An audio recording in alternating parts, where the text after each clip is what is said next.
Welcome to ABN digital exclusives.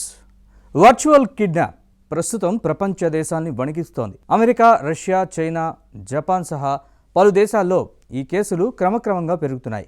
భారత్లోనూ ఇలాంటి virtual kidnap కేసులు పుట్టుకొస్తాయనే tension మొదలవుతోంది. Virtual kidnap అంటే ఏంటి? సాధారణ కిడ్నాప్కి వర్చువల్ కిడ్నాప్కి తేడా ఏంటి? ఈ కేసులు ఇప్పుడే ఎందుకు పెరుగుతున్నాయి? వర్చువల్ కిడ్నాప్ల పట్ల అప్రమత్తంగా ఉండాలని అగ్రరాజ్యం అమెరికా ఆ దేశ పౌరులను హెచ్చరిస్తోంది. వర్చువల్ కిడ్నాప్స్ లో నిందితులు ఎవరినీ కిడ్నాప్ చేయరు. ఇందులో ఎవరో ఒకరిని అపహరించినట్టు భ్రమ కల్పిస్తారు. తర్వాత బాధితులు తమ అయిన వారి కోసం పెద్ద మొత్తంలో డబ్బులు కట్టకపోతే వారికేదో హాని కలుగుతుందనే ట్రిక్ పన్నుతారు. తమ పథకం బయటపడకుండా మోసం, బెదిరింపుల ద్వారా ముందే డబ్బు చెల్లించేలా బాధితులపై ఒత్తిడి తీసుకొచ్చి డబ్బులు దోచేస్తారు.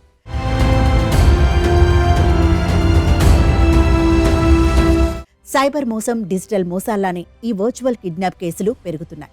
విదేశాలకు వెళ్లి చదువుకుంటున్న విద్యార్థులను ఈ వర్చువల్ కిడ్నాపర్లు టార్గెట్ చేస్తున్నారు. యూకే వ్యాప్తంగా యూనివర్సిటీలు, కాలేజీల్లో చదువుకునే చైనా విద్యార్థులను లక్ష్యంగా చేసుకుని ఈ కిడ్నాపర్లు రెచ్చిపోతున్నారు. చైనా రాయబార కార్యాలయమో, కస్టమర్ సర్వీస్ లేదా చైనా పోలీసులమంటూ ఫోన్లు చేస్తున్నారు. తాము ఒక అంతర్జాతీయ నేరాన్ని విచారిస్తున్నామంటూ డబ్బులు వసూలు చేస్తున్నారు. ముందుగా ఓ విద్యార్థిని టార్గెట్గా చేసుకుంటున్న నేరగాళ్లు ఆ విద్యార్థి తల్లిదండ్రులకు ఫోన్ చేసి మీ కుమార్తె ప్రమాదంలో ఉందంటూ డబ్బులు పంపాలని చెప్తారు. అలా పంపితే అసలు తల్లిదండ్రులా కాదా అని చెక్ చేసి డబ్బులు తిరిగి పంపుతామని చెప్తున్నారు. అంతేకాదు, ఈ విషయంపై ఎవరితోనైనా మాట్లాడితే తమ కుమార్తె జీవితం నాశనం అవుతుందంటూ హెచ్చరిస్తున్నారు. ఆ తర్వాత అసలు గేమ్ స్టార్ట్ చేస్తున్నారు. విద్యార్థికి ఫోన్ చేసి ఓ క్రిమినల్ కేసులో ఇరుక్కున్నావంటూ బెదిరిస్తున్నారు. శిక్ష నుంచి తప్పించుకోవాలంటే చైనా అధికారుల్లా నటించాలని హెచ్చరిస్తున్నారు. ఈ విద్యార్థినిని ఉపయోగించి మరో బాధితుడికి వలవేస్తున్నారు.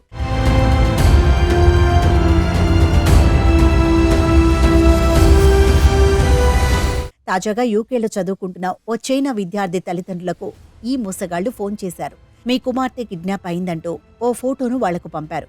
ఈ విషయంపై ఎవరిని సంప్రదించవద్దని, లేదంటే మీ కూతురి జీవితానికే ప్రమాదం అంటూ హెచ్చరించారు. అంతలో ఆ విద్యార్థికి కాల్ చేసి ఆమెపై ఓ క్రిమినల్ కేసు నమోదైందని, తప్పించుకోవాలంటే కిడ్నాప్ అయినట్టు నాటకమాడాలని బెదిరించారు.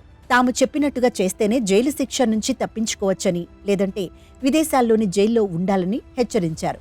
అయితే చేసేదేం లేక భయపడ్డ ఆ విద్యార్థి కిడ్నాప్ అయినట్టు తల్లిదండ్రులకు చెప్పింది. దీంతో విదేశాల్లో చదువుకుంటున్న తమ కుమార్తె కోసం ఆ తల్లిదండ్రులు ఏకంగా 33 లక్షలు మోసగాళ్లకు ట్రాన్స్ఫర్ చేశారు.